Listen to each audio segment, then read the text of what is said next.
Hopefully not. Cringe. Somebody gotta stop it. These are just some of the comments that we've heard on Supreme Drops, the popular Instagram site dedicated to sharing the latest news on Supreme New York, after a rumor began that they'd be collaborating with Rolex this winter.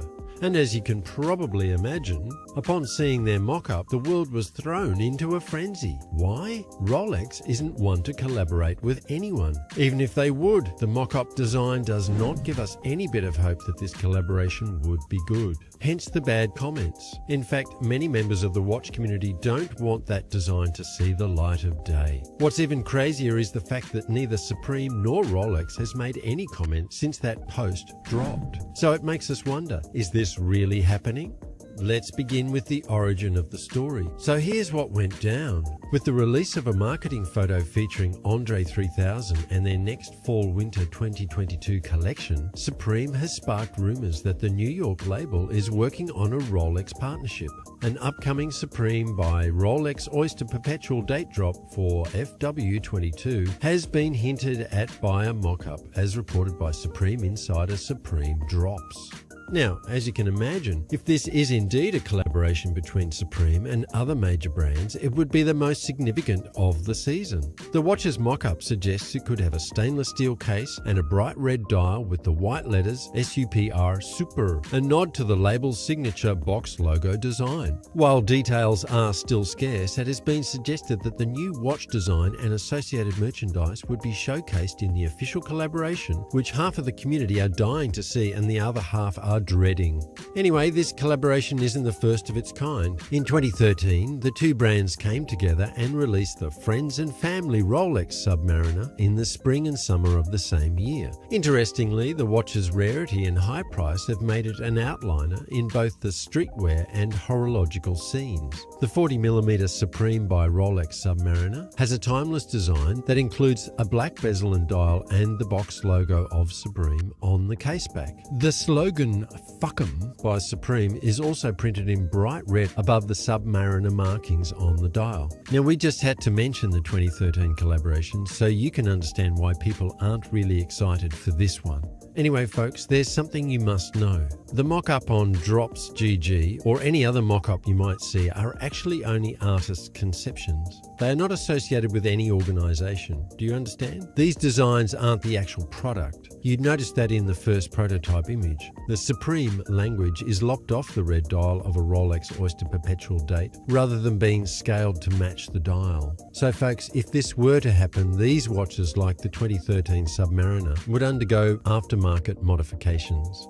Speaking of aftermarket modifications, there's a lot we need to clear up. First off, please know if you didn't already that there is a huge difference between aftermarket customization and factory customization, especially with Rolex. For instance, if the diamonds on a Patek Philippe Nautilus are set in a factory configuration at the manufacturing, rather than by a jeweler at the request of a customer, the watch will be worth significantly more. The 2013 Rolex Submariner, offered by Supreme, is an example of the latter category because the wording on the dial and the engraving on the caseback were not done by Rolex in the production, but rather by a jeweler or watchmaker employed by Supreme. So you see, a lot of technicalities surround these collaborations. Perhaps that's one thing to contribute to the rarity of such collaborations. Anyway, you're probably wondering if Rolex can't just produce a genuine factory-made collaboration watch. What's the big deal, right? Well, again, technicalities. But here's the thing. The fact that Rolex no longer ever co-brands their timepieces in the present era makes the factory versus aftermarket debate all the more crucial. Rolex used to co-brand timepieces with a wide variety of companies, the most famous of which was Domino's Pizza. Usually, corporations would award employees with co-branded Rolexes as a reward for reaching certain milestones within the firm, such as 25 years of service, as was the case with Coca-Cola, or reaching certain sales quota within a franchise, as was the case with Domino's. However, production of co-branded timepieces has ceased in recent years.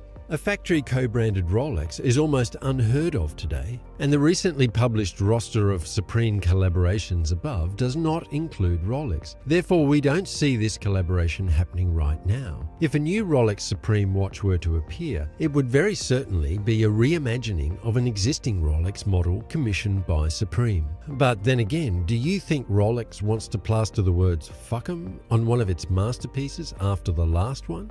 According to Maximilian Busser, founder of MB&F, who spoke at last year's Horology Forum during Dubai Watch Week, Rolex is the most authentic watch brand in the industry, Busser said. That, as an artist, he greatly admired Rolex for being resistant to fashion. They only make what they feel like whenever they feel like making it. Despite the widespread belief to the contrary, Rolex does not engage in coincidental partnerships. When it comes to product launches for either design or innovation, they are not beholden to consumer feedback. As a result of this imagined mindset and the fact that Rolex easily sells its approximately 1 million created units annually, with many hardly seen in a retail case, we want to say we see no reason Rolex would ever allow such a collaboration, and this isn't us belittling any brand. Rolex just has a pattern, and that pattern makes us confident in knowing which kinds of things to expect or not.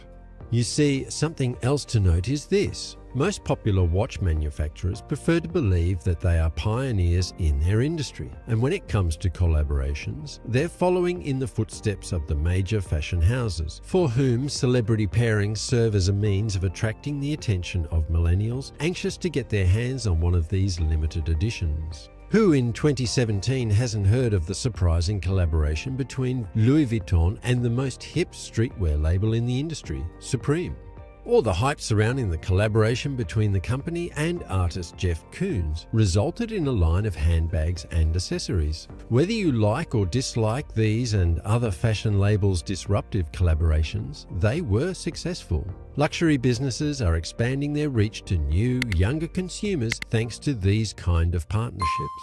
So, this is the great news for the watch industry, struggling to attract wealthy millennials with an image that emphasizes history and tradition. If we're to be honest, a well-matched partnership can do wonders for a flagging reputation.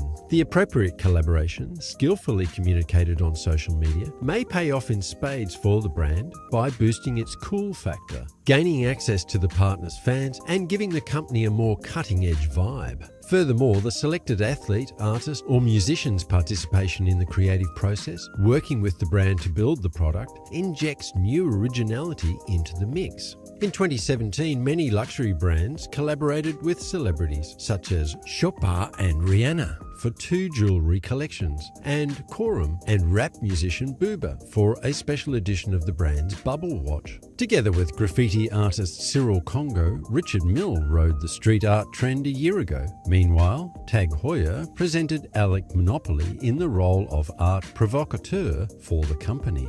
As a result of their common interest in peak performance, many of the earliest forays into collaborative territory involved elite athletes. The watch industry eventually began courting creatives for future partnerships. Creative collaborations provide a fresh opportunity to communicate the affinities between art and horology, which is not new because watchmakers have long been benefactors of the arts. Imagine feet with a focus on timekeeping. Most recently, the Rebellion and Rocket Buys partnership stands out as a prime illustration. Last year in June, the artist and the new watch brand unveiled a very bright, very hip, very rebellious 360-degree branding in the shape of neon-colored racing liveries and timepieces for the 24 hours of Le Mans event. Carlos Cruz Diaz, a pioneer in kinetic art and an author on color theory, collaborated with Hublot until his untimely death in July of last year. Hublot, which has increased its relationship with artists, has the stated goal of bringing a work of art to the wearer's wrist. Ricardo Guadalupe,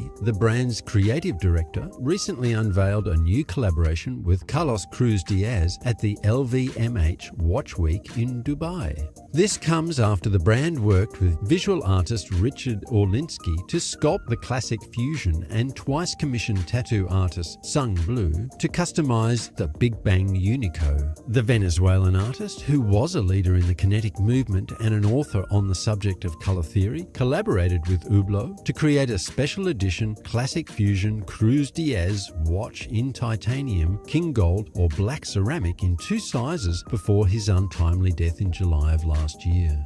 Now folks, pay attention. Brands continue to look for opportunities for creative collaborations in this business, even though it may be less obvious to move from artist to wrist when collaborating with a musician as opposed to a visual artist or a street artist. Following in the footsteps of Hublot and Depeche Mode, HYT and Axl Rose, and now Zenith with techno DJ and producer Carl Cox as their latest friend of the brand, Zenith is ready to keep the pace. The DeFi Carl Cox, just released last week in Dubai as a limited edition of 200 pieces, is a unique take on the 100th of a second chronograph with a carbon fiber bezel and stitching that glows in the dark.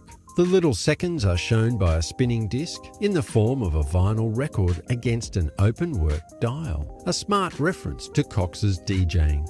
So to make sense of all that, yeah, we know it was a lot. Anyway, to make sense of all that, just know that in the watch industry, collaborations are becoming increasingly popular. Some are absolutely exciting and do really well in the market. Some do not lack in design or functionality, but aren't being marketed well enough. And then some are just horrible designs. But hey, who's judging? Rolex remains one of the most respected and creative brands today. Whether there's a collaboration or not, them and Supreme would continue sailing smoothly.